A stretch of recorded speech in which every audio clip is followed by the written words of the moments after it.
Está no ar o Conexão Unifeso. Hoje, no nosso programa, no primeiro bloco, vamos conversar a respeito de acessibilidade e Libras. E logo na sequência, você vai continuar assistindo a série especial do nosso programa que fala sobre o Festival Poeterê, que acontece no dia 26 de novembro, de 10 horas até as 22, no Centro Cultural FESO ProArte. Não saia daí, voltamos já já.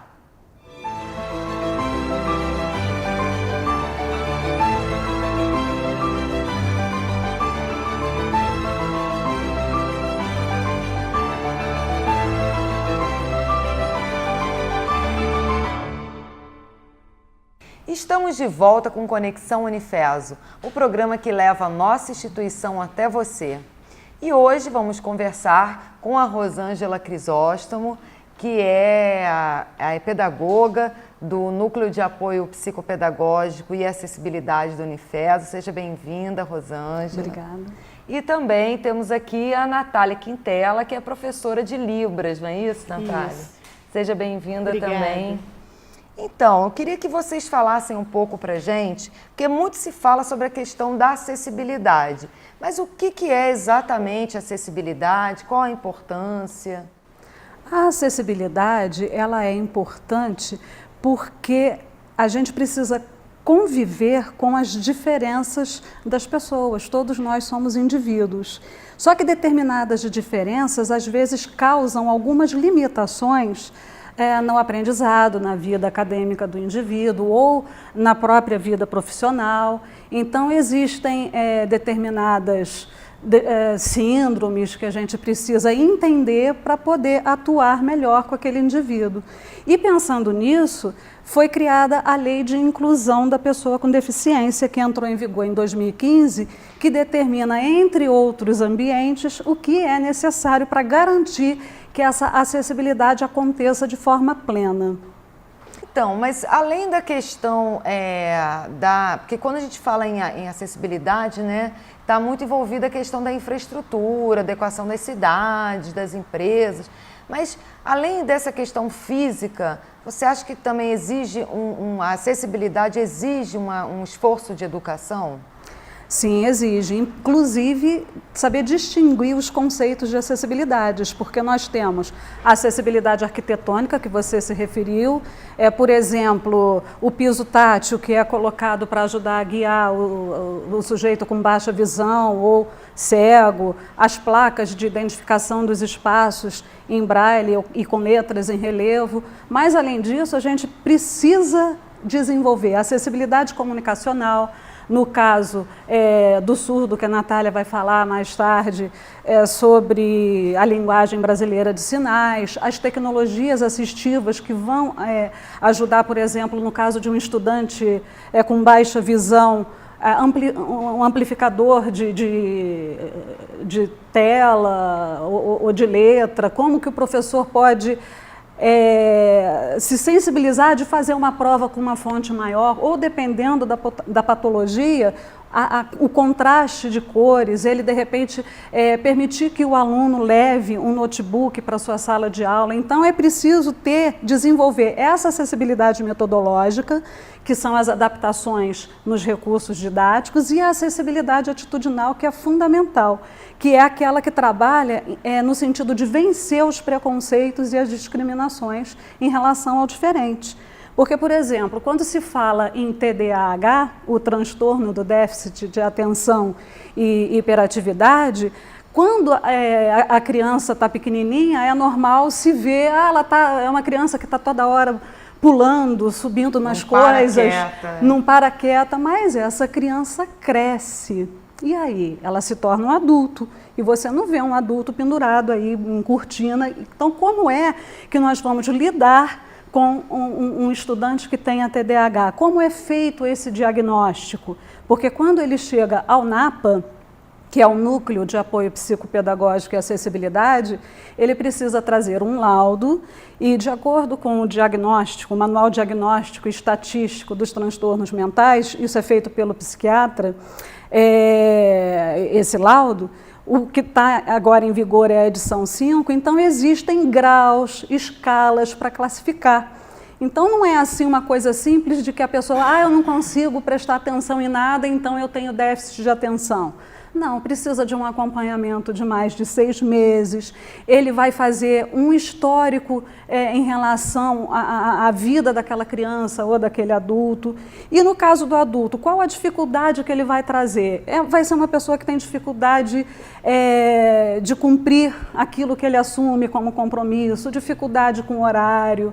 Então, de repente, ele vai precisar se conhecer melhor, talvez com uma terapia cognitivo-comportamental, se conhecer melhor para criar mecanismos de autorregulação para se adaptar às condições do ambiente, seja no acadêmico ou no profissional. E aí, como que você estava contando desse trabalho do NAPA, né? Que é o Núcleo de Apoio Psicopedagógico e Acessibilidade do Unifeso. Para além do NAPA, né, como que o Unifeso trabalha com essas questões de acessibilidade? De acessibilidade em relação ao NAPA, por exemplo, acessibilidade metodológica. A gente, identificando uma necessidade, por exemplo, no caso de um estudante com transtorno do espectro autista, que vai ter uma dificuldade com a coordenação motora fina, então a gente chama os professores, o coordenador de período ou de curso, e se estabelece um plano educacional individualizado para atender esse aluno e também estendendo tempo para as atividades acadêmicas e para as avaliações, o tempo que ele vai levar para fazer essas atividades, conforme preconiza a lei de inclusão da pessoa com deficiência. Tem uma flexibilidade. Isso, do tempo. Mas recentemente também o Unifeso fez uma série de adaptações físicas, né? Plaquinhas com inscrição em braille. Eu queria que você contasse um pouco sobre isso, né? A respeito dessa questão, por exemplo, a pessoa que está em casa e que é portadora de necessidades especiais e que muitas vezes fica com aquela, mas será que a faculdade vai estar preparada para me receber? Será que tem rampa, né? Ou se eu tenho uma deficiência visual, como é que eu faço para me locomover, para encontrar os espaços? Como que o Unifeso está preparado nesse sentido? O Unifeso tem se preocupado em fazer essas adaptações. Existe o setor responsável pela acessibilidade arquitetônica, então estão sendo feitas as adaptações, como eu já havia dito, em relação às plaquinhas, sinalização, adaptação de rampas para ficar de acordo com a Associação Brasileira de Normas Técnicas. E, além disso, nós temos promovido seminários de acessibilidade justamente para falar de todas essas questões, não só da acessibilidade arquitetônica, mas a comunicacional, a atitudinal, a metodológica, para preparar aquelas pessoas que recebem o cliente nos setores. Então, por exemplo, se chegar um surdo, como é que eu na secretaria vou receber? Será que eu vou levar um susto e agora como é que eu vou fazer para me comunicar?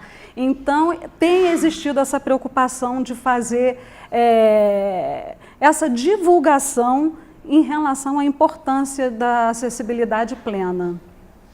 E, Natália, Libras é uma linguagem, né? Agora, como que surgiu? De onde que vem a questão da Libras? Por que esse nome? Sim, a Libras, né, é a língua brasileira de sinais. Ela foi trazida ao Brasil por um padre francês a convite de Dom Pedro. E, a partir daí, eles começaram a fazer um trabalho já montando, em 1858, se eu não me engano, o Instituto Nacional para Surdos Mudos, Meninos Surdos Mudos, né? E hoje, na verdade, essa nomenclatura já até mudou. A gente não usa mais surdo-mudo, a gente só utiliza surdo. E aí ele trouxe e começou-se uma sinalização, né? A gente começou um trabalho de sinalização, de coisas práticas, né? E a partir daí a gente teve uma modificação. O que aconteceu? Quando algumas pessoas se deram conta de que Libras não ensinaria as pessoas a falar, Isso criou um problema e as pessoas começaram a proibir. Então, os surdos, principalmente dentro do Instituto, tinham as mãos amarradas para não fazer nenhum tipo de sinal, não fazer nenhum tipo de gesto, né? E eles eram obrigados a falar, a aprender a falar. E com o passar dos anos, a gente vai tendo uma nova visão, né? E aí a gente pode ver que hoje em dia a gente tem muitos surdos oralizados, que sabem falar, muitos surdos que sabem fazer leitura labial e a maioria que utiliza a linguagem de sinais.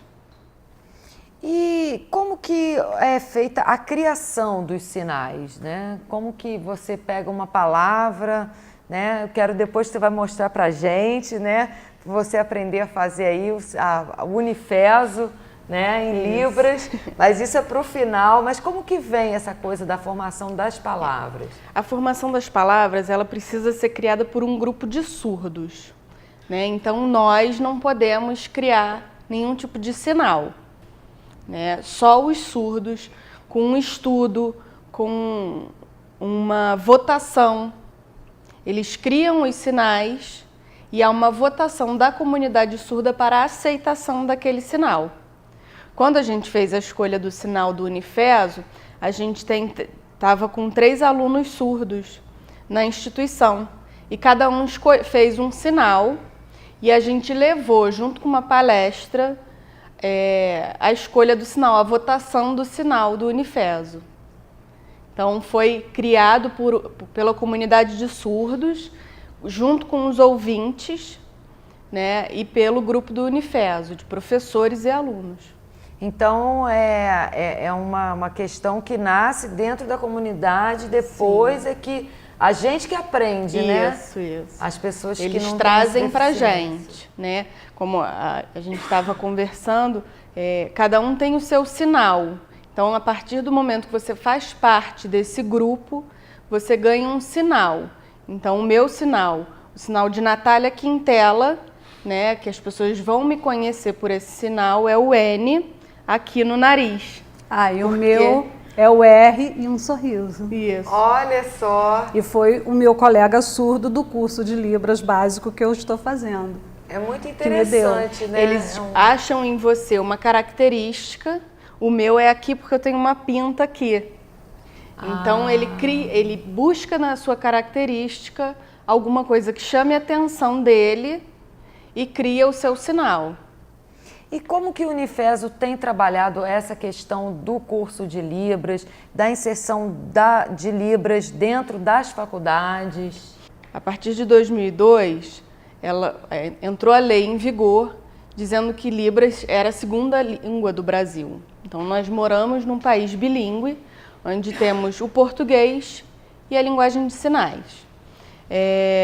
Dentro do Unifeso, a gente começou a trabalhar isso quando a gente recebeu os alunos surdos, né? A gente já tinha o professor de Libras, porque é obrigatório, principalmente nos cursos de licenciatura, e aí a gente, com a chegada desses surdos na instituição, a gente passa a ter uma visão diferente.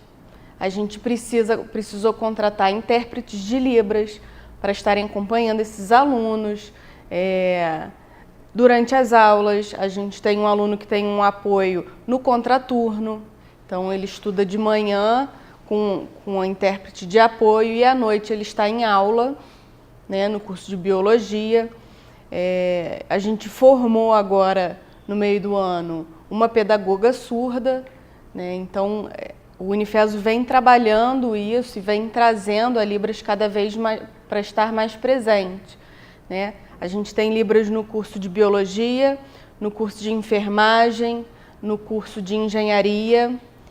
Então, assim, a gente tem uma procura grande também do público externo, onde a gente tem... isso também, né? A pessoa que quer aprender Libras, né? Seja porque quer se comunicar com alguém, né? Que tem essa deficiência, ou mesmo para se capacitar, para trabalhar com isso, quer dizer, pode vir fazer o curso. Isso. E não precisa ser aluno do Unifeso, né? Não precisa. É um curso gratuito, o Unifeso oferece o curso gratuito para os alunos e para o público externo, para os professores, quem quiser, quem puder fazer, né? O Unifes oferece. Agora a gente está com a primeira turma do curso de Libras básico, de extensão. A gente fez um curso, terminou há pouco tempo, o curso de Libras para intérpretes, né? Como se posicionar, como fazer a tradução, que é diferente, né? A gente pensa às vezes, estou pensando em Libras, não. Às vezes a gente está pensando num português sinalizado, né? E aí Libras é diferente. E quais são os dias, os horários, aonde que a pessoa pode ter mais informações? A princípio a nossa turma de extensão já teve início, né? Termina em dezembro, mas para fevereiro de 2017 a gente já começa com uma turma nova. As aulas acontecem na terça-feira, de 19 às 21 horas. E Rosângela, me diz uma coisa, como é que está essa questão dos casos, né? Quantas pessoas vocês atendem com esse tipo de situação lá no Núcleo de Apoio Psicopedagógico e Acessibilidade do Unifeso?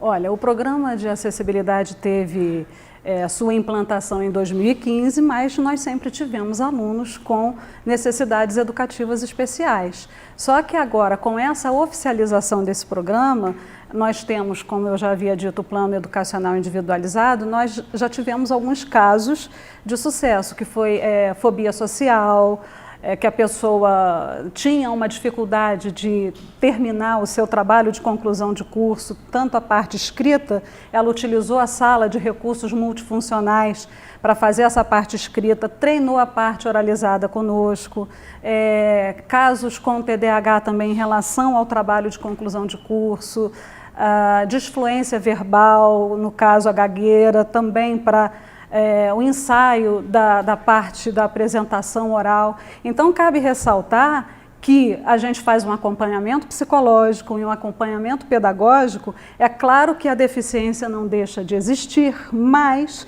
à medida que a gente treina, a gente injeta ânimo naquele estudante, fazendo com que ele acredite que ele é capaz, ele ganha autoconfiança, aí ele consegue realizar o trabalho que é proposto, com adaptações. Então, por exemplo, no caso de um trabalho de conclusão de curso, que normalmente fica lá levantando a plaquinha 20 minutos, 15, 10... Já geram uma pressão psicológica muito grande. Então, isso a gente conversa com a banca e diz que precisa ter isso eliminado, essa prática eliminada de ficar essa pressão com o tempo. Deixa o tempo livre para a pessoa conseguir se expor de uma forma mais natural possível e confortável para ela.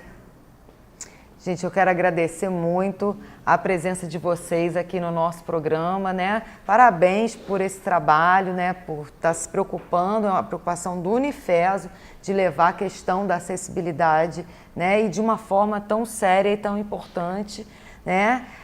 Estamos fechando esse nosso primeiro bloco, mas antes de fechar, a Natália vai mostrar para a gente como que faz o sinal do Unifeso, né? Então, a gente faz a letra U e a letra F, abaixando só o indicador e encostando um no outro. Aí significa Unifeso. Isso, é o sinal do Unifeso. Bacana. Então, gente, é isso aí. No próximo bloco, nós vamos voltar conversando com o artista Xando Pernambuco e também com o poeta Vidocq Casas, nessa nossa série especial que fala também sobre o Festival Poeterê. Não saia daí, é um minutinho só.